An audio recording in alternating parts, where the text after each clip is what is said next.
అందరికీ నమస్కారం. నేను మీ Sulochana Sambangi. Welcome to my channel. ఈరోజు వెస్టేజ్ సప్లిమెంట్స్లో కొన్ని అబ్జెక్షన్స్ ఉన్నాయి. కొంతమంది కొన్ని ప్రోడక్ట్స్ వాడకూడదండి. మరి ఆ ప్రోడక్ట్స్ ఏంటి, ఎవరు వాడకూడదు అనే దాని గురించి ఈరోజు మనం చూద్దాం. చాలామందికి యూజ్ అవుతుంది, చాలామందికి కన్ఫ్యూజన్ ఉంటుంది ఏ ప్రాబ్లంకి ఏ ప్రోడక్ట్ వాడాలని. ఇంతకుముందు వీడియోలో మనం ఏ ప్రాబ్లంకి ఏ సప్లిమెంట్ వాడుకోవాలనే దాని గురించి తెలుసుకున్నాం కదా. కొన్ని ప్రాబ్లమ్స్ గురించి తెలుసుకుందాం, వాటికి సొల్యూషన్ కూడా తెలుసుకుందాం. మరి అలాగే వెస్టేజ్ సప్లిమెంట్స్ కొన్నిటికి వాడకూడదు, అది ఏంటో తెలుసుకుందాం. ఇప్పుడు నోని వాడేవాళ్ళు, కిడ్నీ ప్రాబ్లమ్స్ ఉన్నవాళ్ళు నోనిని వాడకూడదు. దీనిలో ఎక్కువగా ప్రోటీన్ ఉంటుంది. ఈ ప్రోటీన్ ఉన్నప్పుడు ఏంటి అంటే కిడ్నీ ప్రాబ్లమ్స్ ఉన్న వాళ్ళకి అబ్జర్వ్ అవ్వదు. దానికోసం ఈ కిడ్నీ ప్రాబ్లమ్స్ ఉన్న వాళ్ళు నోనిని వాడకూడదు. అలాగే లో బీపీ ఉన్న వాళ్ళు కూడా ఈ నూనెని వాడకూడదు అనమాట. లో బీపీ ఉన్నవాళ్ళు ఈ నూనెని వాడితే ఇంకా నీరసం అనేది అనిపిస్తూ ఉంటుంది, బాగా కళ్ళు తిరగటం అలాంటిది ఉంటుంది. దానికోసమని నూనె వాడకూడదు.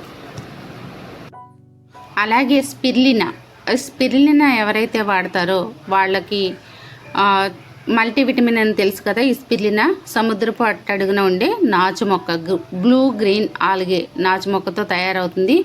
ఈ స్పిరులినాలో మల్టీవిటమిన్ కదా, ఇది వాడేటప్పుడు కిడ్నీ ప్రాబ్లమ్స్ ఉన్న వాళ్ళు వాడకూడదు. అలాగే సీ ఫుడ్ ఎలర్జీ ఉన్న వాళ్ళు వాడకూడదు. ఎందుకంటే ఇది కూడా సముద్రంలోనే తయారవుతుంది కాబట్టి సీ ఫుడ్ ఎలర్జీ ఉన్న వాడకూడదు. స్కిన్ ఎలర్జీ ఉన్న వాళ్ళు కూడా వాడకూడదు. ర్యాషెస్ అవి ఉన్న వాళ్ళు, హైపర్ థైరాయిడ్ ఉన్న వాళ్ళు కూడా వాడకూడదు. అంటే థైరాయిడ్ ఎక్కువగా ఉన్న వాళ్ళు కూడా వాడకూడదు స్పిరులినా. ఇప్పుడు శతావరి మ్యాక్స్ వాడేవాళ్ళు హైపర్ థైరాయిడ్ ఉన్న వాళ్ళు వాడకూడదు. అంటే థైరాయిడ్ ఎక్కువగా ఉన్న వాళ్ళు వాడకూడదు. ఇంకా లేడీస్ అయితే పీరియడ్ టైంలో ఆ 5 days ఏదైతే ఉందో ఆ టైంలో అనేది శతావరిని వాడకూడదు. ఇంకా దురదలు ర్యాషెస్ ఉన్నప్పుడు కూడా ఈ శతావరిని వాడకూడదు. దగ్గు ఎక్కువగా వచ్చేటప్పుడు కూడా ఈ శతావరిని వాడకూడదు. ఇంకా లూజ్ మోషన్స్ అయ్యే వాళ్ళు కూడా ఆ మోషన్స్ అయ్యే టైంలో ఈ శతావరిని వాడకూడదు. ఇంకా అలాగే బాగా ఎప్పుడైనా నీరసంగా ఉన్నప్పుడు కూడా ఈ శతావరిని వేసుకోవటం ఆపేయాలి, లేదంటే ఇంకా ఎక్కువ నీరసం అవుతుంది. అలాగే ఎలర్జీస్ ఉన్నవాళ్ళు శతావరిని వేసుకోకూడదు. అలాగే పాలిచ్చే తల్లులు అయితే ఆ పాలు సరిపడా ఉన్న తల్లులకైతే అవసరం లేదు. అదే పాలు సరిపడా లేని తల్లులు అయితే మాత్రం ఖచ్చితంగా ఈ శతావరిని వాడుకోవాలి. ఇలా అబ్జెక్షన్స్ని బట్టి మనం సప్లిమెంట్స్ వాడుకుంటే మంచి రిజల్ట్స్ అనేది మనకు వస్తాయి.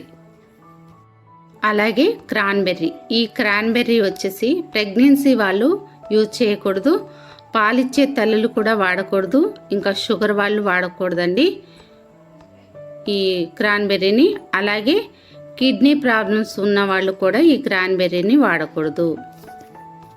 ఇంకా ఎల్ఆర్జీ9 వాడే వాళ్ళైతే ఈ ఎల్ఆర్జీ9 వాడేటప్పుడు ముఖ్యంగా గుర్తుపెట్టుకోవాల్సింది ఏంటి అంటే స్టెంట్స్ వేసిన వాళ్ళు ఇది యూజ్ చేయకూడదండి. ఎవరికైనా సరే హార్ట్లో హోల్స్ ఏమైనా బ్లాకేజెస్ ఉన్నా వాళ్ళు స్టెంట్లు వేయించుకుంటారు కదా, అలాంటి వాళ్ళు వాడకూడదు. ఇంకా శరీరంలో అనివార్య కారణాల వల్ల ఎప్పుడైనా యాక్సిడెంట్ పరంగా ఏమైనా శరీరంలో రాడ్లు అవి ఉన్న వాళ్ళు వాడకూడదు. ఇంకా ఆస్తమా పేషెంట్లు ఉంటారు కదా, బాగా ఆస్తమా వాళ్ళు కూడా ఈ ఎల్ఆర్జీ9ని యూజ్ చేయకూడదు. ఇవి ఎల్ఆర్జీ9కి మెటల్స్ అనేవి పడవన్నమాట. ఇది ఎలాంటి మెటల్కి పనిచేసే తీరు ఉండదు. ఎలాంటి మెటల్స్ అయినా సరే దీనికి ఆపోజిట్లో ఉంటాయి. అందుకోసమని ఎలాంటి మెటల్స్ కూడా వాడకూడదు. గాజు గ్లాసును మాత్రమే యూజ్ చేసుకోవాలి ఎల్ఆర్జీ9కి. ఒక గాజు గ్లాసులో వేసుకొని పౌడర్ అనేది గోరువెచ్చని నీళ్ళు, ఒక 200 ml గోరువెచ్చని నీళ్ళు కలుపుకొని ఇంకొక గాజు గ్లాసులోకి తిరగొట్టుకొని మాత్రమే పింక్ కలర్ షేడ్ అవ్వకుండా మనం యూజ్ చేసుకోవాలి, తాగేయాలి. ఇది మనం గుర్తుపెట్టుకోవాల్సిన విషయం. ఈ ఎల్ఆర్జీ9ని స్టెంట్స్ వేసిన వాళ్ళు కానీ అలాగే శరీరంలో ఎలాంటి రాడ్లు ఉన్నా సరే వాళ్ళు కూడా వాడకూడదు. ఆస్తమా పేషెంట్లు కూడా వాడకూడదు. మిగతా వాళ్ళందరూ కూడా ఖచ్చితంగా వాడుకోవాలి. ఇది గుండె పనితీరుని పెంచుతుంది. అలాగే శరీరంలో రక్తం ఎక్కడైనా సరే చిక్కబడినా కానీ పల్చగా చేసి బ్లడ్ ఫ్లోని చాలా చక్కగా శరీరం అంతా కూడా జరిగేలా చేస్తుంది. ఇది ఒక వండర్, నిజంగా గుండెకి చాలా మంచిది. అలాగే కాల్షియం, హెవీ కిడ్నీ ప్రాబ్లమ్స్ ఉన్న వాళ్ళు కాల్షియంని యూజ్ చేయకూడదండి. అలాగే స్పెర్లినా ఫోలిక్ ఐరన్ వాడేటప్పుడు ఇది ఒకే టైంలో వేసుకోకూడదు అనమాట. ఇవి 3 కూడా ఒకే టైంలో వేసుకోకూడదు. ఖచ్చితంగా 3 నుంచి 4 గంటల గ్యాప్ అనేది ఉండాలి. ఒక్కొక్క సప్లిమెంట్కి 3 నుంచి 4 గంటల గ్యాప్ ఉండాలి. లేదా కాల్షియం ఉదయం వేసుకున్న, స్పిర్లినా మధ్యాహ్నం వేసుకున్న, సాయంత్రం ఫోలిక్ ఐరన్ వేసుకున్న, ఇట్లా లేదంటే ఫోలిక్ ఐరన్ ఉదయం, మధ్యాహ్నం స్పిర్లినా, సాయంత్రం కాల్షియం ఇలా వేసుకోవాలి. అంతేకాని 3 ఒకేసారి యూజ్ చేయకూడదు. హెవీ కిడ్నీ ప్రాబ్లమ్స్ ఉన్నా కానీ కాల్షియం అనేది వాడకూడదు.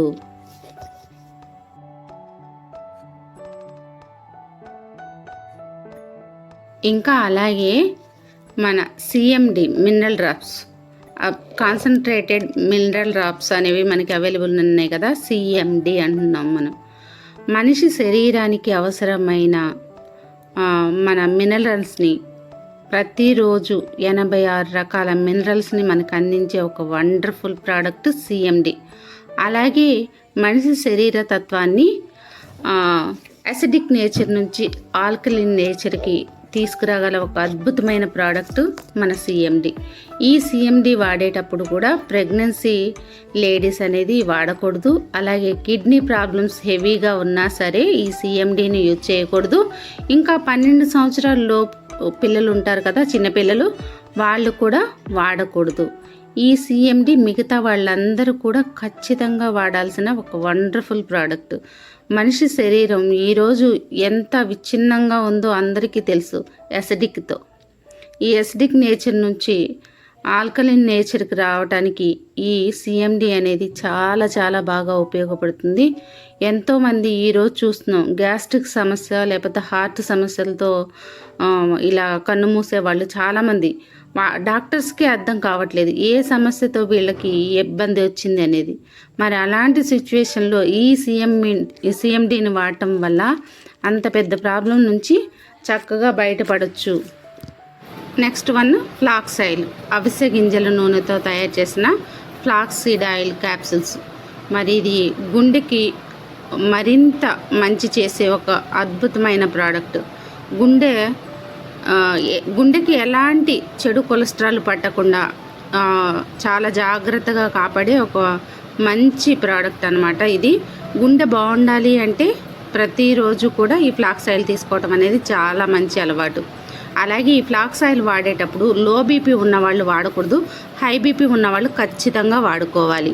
అలాగే ఈ ఫ్లాక్స్ సీడ్ ఆయిల్ వాడేటప్పుడు ఎప్పుడైనా ఒక రోజు నీరసంగా అనిపించింది అనుకోండి, ఆ రోజు ఫ్లాక్స్ సీడ్ ఆయిల్ వేసుకోకండి. ఫ్లాక్స్ సీడ్ ఆయిల్ వేసుకుంటే ఆ నీరసంలో ఇంకొంచెం ఎక్కువ నీరసం అనిపిస్తుంది. అలా నీరసంగా ఉన్నప్పుడు కూడా ఈ ఫ్లాక్స్ సీడ్ ఆయిల్ని యూజ్ చేయకూడదు. లో బీపీ వాళ్ళు అలాగే నీరసంగా ఉన్నవాళ్ళు ఫ్లాక్స్ ఆయిల్ వాడకూడదు. హై బీపీ వాళ్ళు ఖచ్చితంగా వాడుకోవాలి. గుండె సమస్యలు ఎవరికైనా ఉన్నా కానీ ఈ ఫ్లాక్స్ సీడ్ ఆయిల్ అనేది వాడుకోవాలి. ఇది 100 రకాలుగా మనకి పనిచేస్తుంది. ఫ్లాక్స్ సీడ్ ఆయిల్ అనేది మోకాళ్ళ నొప్పుల్లో కూడా పనిచేస్తుంది. అలాగే గ్లూకోజ్మైన్, ఈ గ్లూకోజ్మైన్ వచ్చేసి షుగర్ వాళ్ళు వాడకూడదండి. ఈ గ్లూకోజ్ పేర్లోనే ఉంది చూసారా, గ్లూకోజ్ లెవెల్స్ అనేవి ఎక్కువ అవుతాయి కాబట్టి షుగర్ వాళ్ళు ఇది వాడకూడదు. ఇది వాడితే షుగర్ వాళ్ళకి గ్లూకోజ్ లెవెల్స్ అనేది ఎక్కువగా పెరుగుతాయి.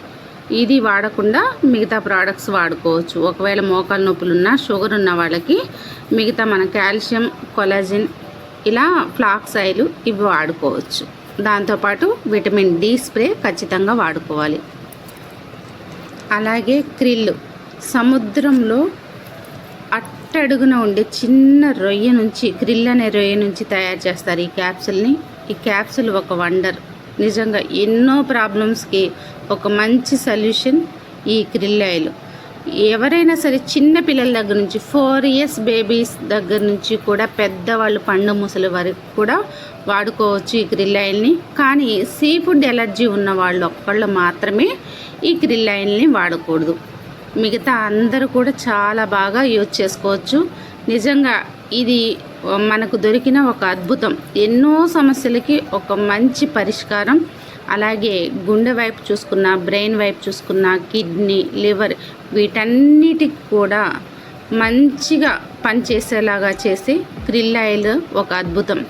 బ్రెయిన్ ఎప్పుడూ షార్ప్గా ఉండాలనుకుంటాం. మనం చేసే ప్రతి పని కూడా బ్రెయిన్తోనే ముడిపడి ఉంటుంది కదండి, ఆలోచనలు. మరి అలాంటి వాళ్ళందరూ కూడా ఈ krill ఆయిల్ వాడుకోవటం అనేది ఒక మంచి హ్యాబిట్ లాగా అలవాటు చేసుకో. ఇవ్వండి మరి కొన్ని అబ్జెక్షన్స్ మాత్రం మీకు తెలియజేశాను. కొంతమంది కొన్ని ప్రోడక్ట్స్ వాడకూడదు ఖచ్చితంగా.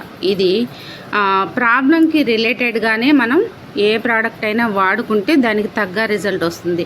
అలాగే వెస్టేజ్లో కూడా ఇలా మన అబ్జెక్షన్స్ని చూసుకొని సప్లిమెంట్ ఎప్పుడైతే వాడతామో 100% మనకు వర్క్ అవుతుంది.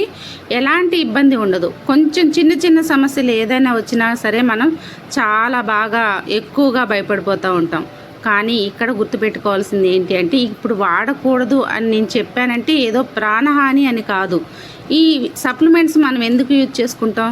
మన ప్రాబ్లమ్స్ రాకోకుండా ఉండటానికి, వచ్చిన ప్రాబ్లమ్స్కి సొల్యూషన్ కింద వాడుకుంటాం.